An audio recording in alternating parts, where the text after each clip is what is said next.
여러분 안녕하세요. 유튜브 채널에 오신 것을 환영합니다. 최신 뉴스, 가장 인기 있는 프로그램을 지속적으로 전달하겠습니다. 그러니 놓치지 마세요. 이 유튜브 채널 시리즈 비디오를 좋아하고 공유해주세요. 좋은 하루 되세요. 개그맨 안상태가 층간소음 문제로 아랫집 거주자를 고소했다.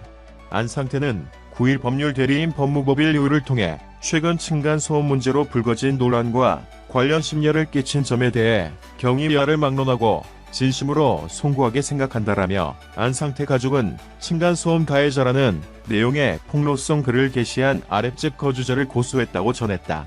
안상태 측은 폭로성 글은 대부분 허위라며 명예훼손과 정신적 고통을 호소했다.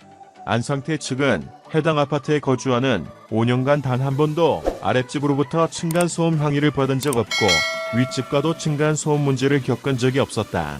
층간소음이 적다고 알려진 아파트였고 이웃들 간에도 상호간 배려를 통해 잘 지내왔다며 아랫집에 집요하고 대책 없는 항해 끝에 결국 이사했다고 주장했다. 안상태는 아랫집 분은 과거의 인스타그램 사진들을 마치 현재의 사진인 것처럼 보도했다. 실제로 이사를 간다는 점이 밝혀지자 사과나 정정은커녕 이사를 가서는 또 누구를 괴롭히려 하느냐고 막무가내식 비난을 퍼부었다고 주장했다. 안상태는 지난 8일 서울 남부지방법원에 아랫집 거주자를 상대로 명예훼손을 이유로 한 손해배상 청구 소송을 접수했다. 안상태는 악의적 기사와 글, 가족을 조롱하고 비하하는 악성 댓글들에 대하여 합의나 선처 없이 모욕죄 등 형사고소를 진행할 예정이라고 밝혔다. 앞서 지난해 1월 한 온라인 커뮤니티에는 안상 가족의 아랫집에 거주 중이라는 누리꾼 A씨의 글이 올라왔다. A씨는 지난해 3월 아랫집으로 이사했으며 임산부 여서 회사의 배려로 재택근무를 해왔다며 층간소음 문제로 안상태 조인빈 가족의 집을 2번 찾아갔으나 상황이 나아지지 않아 재방문했다가 승강이가 났다고 주장했다. 이후 안상태 부인은 자신의 SNS 계정에 위에 사는 불쌍한 연예인 아래 사는 불쌍한 키보드 워리어라는 글과 함께 동영상을 올렸다. 그는 진실은 시간이 흐르면 더 뚜렷해지지 집에 불쑥 찾아온 게 좋기 10번이라며 미안하다 사과하고 조심하는데도 경비실 통한 인터폰 항해 30번 이상 관리실 통해 사람 보내기를 수십 번이라고 아래층을 언급했다. 다음은 안상태 측 법률 대리인이 밝힌 입장 전문. 안녕하십니까? 다음 법무법인은 개그맨 안상태 씨를 대리하여 아래와 같은 입장을 밝힙니다. 우선 안상태 씨는 최근 층간소음 문제로 불거진 논란과 관련하여 심려를 끼친 점에 대해 경위야를 막론하고 진심으로 송구하게 생각합니다. 많은 분들께서 건네주신 응원과 질책의 말씀 모두 마음에 깊이 새겼습니다. 최근의 논란은 안상태 씨의 아랫집에 거주하시는 분이 2021 안상태 씨 가족은 층간소음 가해자라는 내용의 폭로성 글을 인터넷에 일방적으로 게시하면서 발생했습니다. 폭로 당사자인 아랫집 분은 2022경 안상태 씨의 아랫집으로 이사를 왔고 그때부터 안상태 씨 가족이 윗집 이웃이라는 점도 알고 있었습니다. 아랫집 분의 폭로성 글은 대부분 허위의 사실들로서 안상태 씨와 그 가족을 근거 없이 매도하였고 이로써 마치 안상태 씨 가족이 악의적인 층간소음 가해자인 것처럼 만들었습니다. 이로써 안상태 씨뿐만 아니라 일반인인 안상태 씨의 가족들까지 심각한 명예훼손과 정신적 고통을 가하게 되었습니다. 안상태 씨 가족은 해당 아파트에서 5년이 넘게 거주했습니다. 그 기간 동안 단 한 번도 아랫집으로부터 층간소음 항의를 받은 적 없고 윗집과도 층간소음 문제를 겪은 적이 없었습니다. 층간소음이 적다고 알려진 아파트였고 이웃들 간에도 상호간 배려를 통해 잘 지내왔습니다.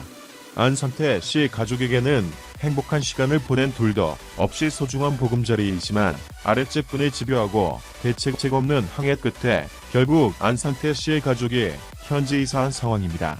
아랫집 분 측은 이사온 직후부터 안상태 씨의 집을 찾아와 층간소음 문제를 제기했습니다.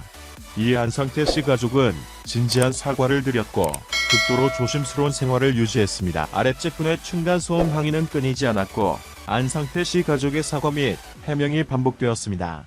그러다 아랫집 분이 다른 소음을 층간소음으로 오해하는 일이 있었고 그 후로 한동안 항의는 잠잠해졌습니다. 그러자 갑자기 아랫집 분의 폭로성 글이 올라온 것입니다. 여과 없이 기사화되었고 안상태 씨 가족에 대한 악성 댓글이 무수히 달렸습니다. 안상태 씨도 괴롭지만 무엇보다 일반인인 가족들은 처음 겪는 엄청난 비난과 욕설 때문에 극심한 두려움과 고통 속에 힘든 날을 보내고 있습니다. 심지어 아랫집 분의 폭로는 대부분 허위의 사실입니다. 아랫집 분은 자신이 이사 오기도 한참 전에 게시됐던 과거의 인스타그램 사진들을 마치 현재의 사진인 것처럼 보도했습니다. 안상태 씨가 자신에게 설명한 이사 얘기도 전부 거짓이라고 근거 없이 비방했고 개인의 사적 영역인 매매 가격 등도 거짓 자료를 들이대며 문제 삼았습니다. 실제로 이사를 간다는 점이 밝혀지자 사과나 정정은커녕 이사를 가서는 또 누구를 괴롭히려 하느냐고 막무가내식 비난을 퍼부었습니다. 이제 안상태 씨 가족은 어디로 이사를 가더라도 이웃들의 손가락질을 받을 수밖에 없게 되었습니다. 안상태 씨 가족이 내린 힘든 결정마저 비난의 대상이 되어야 할 이유는 없습니다. 안상태 씨와 그 가족은 그간 매우 고민이 많았고 지금도 정신적 고통과 스트레스에 시달리고 있습니다. 안상태 씨의 가족을 위해서라도 걷잡을 수 없이 퍼져버린 왜곡된 허위 사실은 바로잡아야 합니다. 허위 폭로로 인해 극심하게 훼손된 명예도 회복되어야 합니다. 무엇보다 이로써 안상태 씨 가족의 일상생활도 평온함을 되찾을 수 있어야 합니다. 그래야만 안상태 씨의 아내와 딸도 고통에서 조금이라도 벗어날 수 있습니다. 이를 위하여 안상태 씨는 서울 남부지방법원에 2021년 4월 8일 아랫집 분을 상대로 법원의 명예훼손을 이유로 한 손해배상 청구 소송을 접수하였습니다. 또한 악의적 기사와 글에 안상태 씨의 가족을 조롱하고 비하하는 악성 댓글들에 대하여 모욕죄 등 형사고소를 진행할 예정임도 알려드립니다. 진실을 떳떳이 밝히기 위한 목적인 이상 합의나 선처로 본질을 흐리는 일은 없을 것입니다. 영상을 들어주셔서 감사합니다. 최신 뉴스를 받으려면 채널을 구독하는 것을 잊지 마십시오. 다음 영상에서 만나요.